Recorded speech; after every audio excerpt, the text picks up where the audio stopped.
लेकर हजारों साल तक, ये 1000 साल से अधिक इस देश के ऊपर लोगों ने शासन किया, दूसरे देशों के अंग्रेजों ने देश शासन किया, मुगलों ने किया, लेकिन ऐसे देशभक्तों की वजह से ये भारत माता को आजादी मिली। इस भारत माता की आजादी के लिए कोई ऐसा नहीं है कि सिर्फ हम नाम जानते हैं, सुभाष चंद्र बोस, भगत सिंह, सुखदेव, अशफाकुल्ला खान, या ऐसे 15-20 दिन के हम नाम जानते हैं, लेकिन हकीकत यह है कि इस देश की आजादी के लिए 6,32,000 से अधिक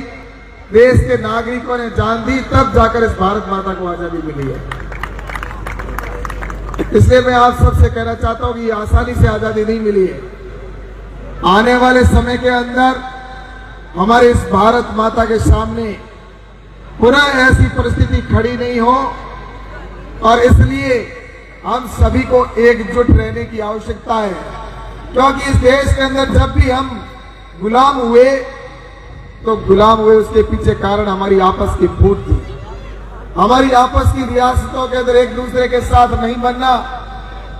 और उसी का परिणाम रहा कि हम गुलाम हुए। लेकिन अब आने वाले समय के अंदर हम पुनः उस स्थिति की ओर नहीं जाए। आज निश्चित रूप से याद करना चाहूंगा डॉक्टर हेडगेवार जी को कि उन्होंने 1925 के अंदर संघ की स्थापना की और एक ऐसा संगठन खड़ा किया जो एक राष्ट्रवादी विचारधारा का संगठन है, और आज वो पूरे देश के अंदर ही नहीं पूरी दुनिया में एक सबसे बड़ा संगठन है जो राष्ट्रवादी विचारधारा का है। इसलिए मैं आप सबसे कहना चाहता हूं कि आने वाले समय के अंदर हम सभी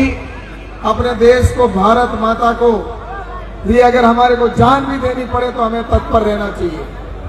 और इसीलिए मैं आप सबसे कहना चाहता हूं कि हमारे सामने आज, जैसा कि यही एकता का कारण है कि कभी हमारे सनातन को लोग गाली देते थे, और सनातन को भगवान श्री राम का मंदिर है, अभी जैसा कि छोटू सिंह ने भजन प्रस्तुत किया, मैं धन्यवाद देता हूं कि इन्होंने बहुत अच्छा भजन की प्रस्तुति खुद ने स्वयं रचित भी की है। लेकिन मैं आप सबसे कहना चाहता हूं कि भगवान श्री राम का मंदिर कितने सालों से हमें इंतजार था, और वो इंतजार की घड़ियां 22 तारीख को समाप्त हुई,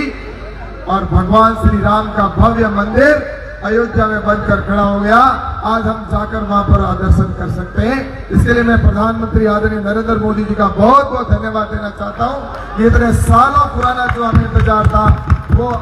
और आज मैं आप सबसे कहना चाहता हूं कि सनातन को गाली देने वाले उनको, उनके सामने भी आज उनको सोचना पड़ता है, वरना यहाँ पर आज भी ऐसी ताकतें खड़ी होती है जो सनातन को, कोई तो कहता है कि सनातन बीमारी है इस तरह की, ये कोरोना है, जितना जल्दी हो इसको समाप्त कर दे।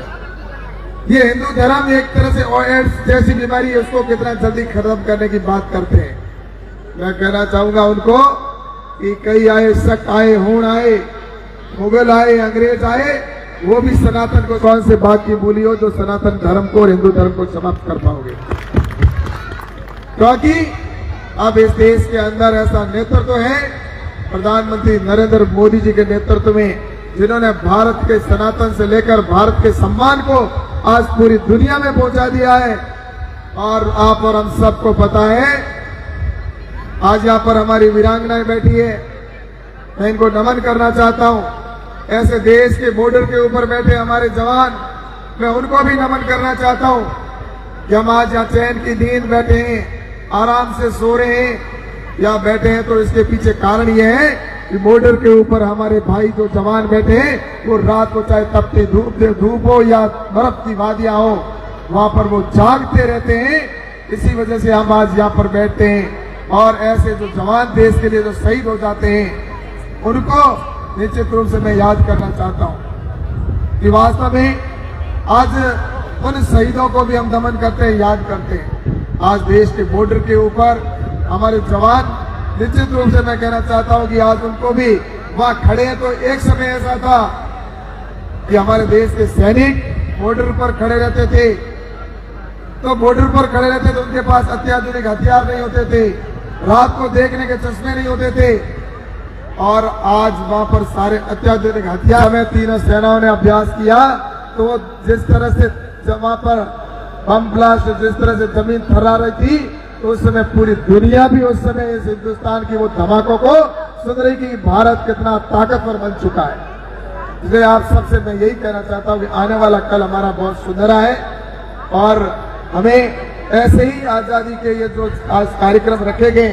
मैं बाबा साहब और सभी हमारे आयोजन समिति भगत सिंह युवा ब्रिगेड को धन्यवाद देता हूं कि ऐसे कार्यक्रमों के आयोजन होने की वजह से ही हमारे युवाओं के अंदर वो राष्ट्र जागरण पैदा होता है, राष्ट्र जागृति पैदा होती है और यही हमें जागृति लाने की आवश्यकता है। बस इतनी बात मुझे कहनी थी, क्योंकि भजनोकार छोटू सिंह जैसे हमारे कलाकार अगर हो और उसके बाद में मुझे लगता है कि निश्चित रूप से आप सभी उस भजनों को सुनना चाहते हैं। मैं तो बस इतना ही कहना चाहता हूं कि अब हमारे प्रधानमंत्री नरेंद्र मोदी जी को हम तीसरी बार सभी मिलकर प्रधानमंत्री तीसरी बार बनाए,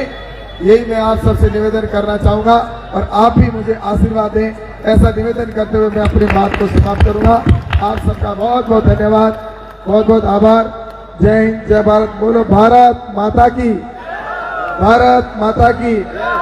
और ये आयोजन का कार्यक्रम हो रहा था तो सभी भामाशाह जब सहयोग कर रहे थे तो मैंने कहा भाई छोटू सिंह जी का जितना भी बजट बनता है, छोटू सिंह जी का जितना बजट बनता है, मुझे नहीं मालूम भाई कितना तुम्हारा बजट है, लेकिन उसमें से